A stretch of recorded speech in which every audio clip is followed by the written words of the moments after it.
यही पार गंगा वही पार जमुना बिचवा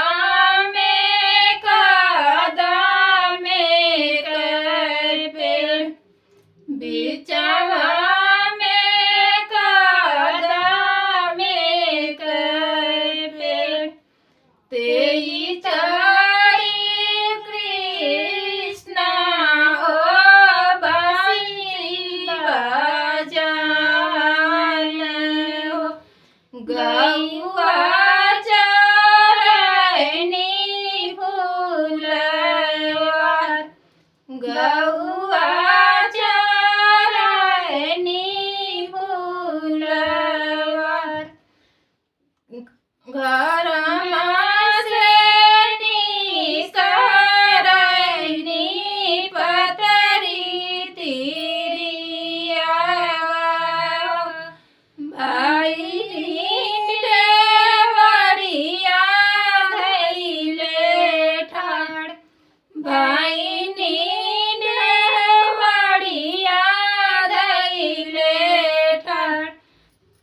आकी तोरे फूटनिया कृष्ण जवानी घूमना लागनी हो गौआ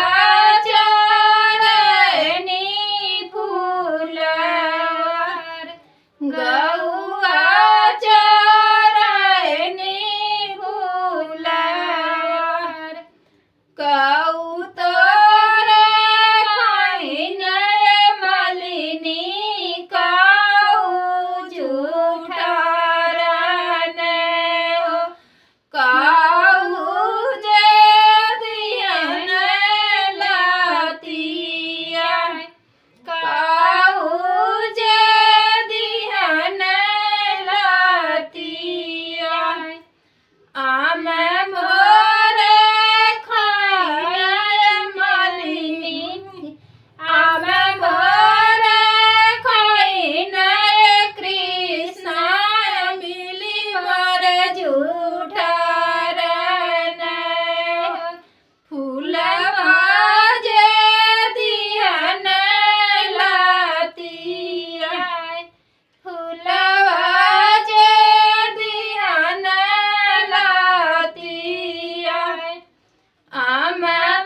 मालिनी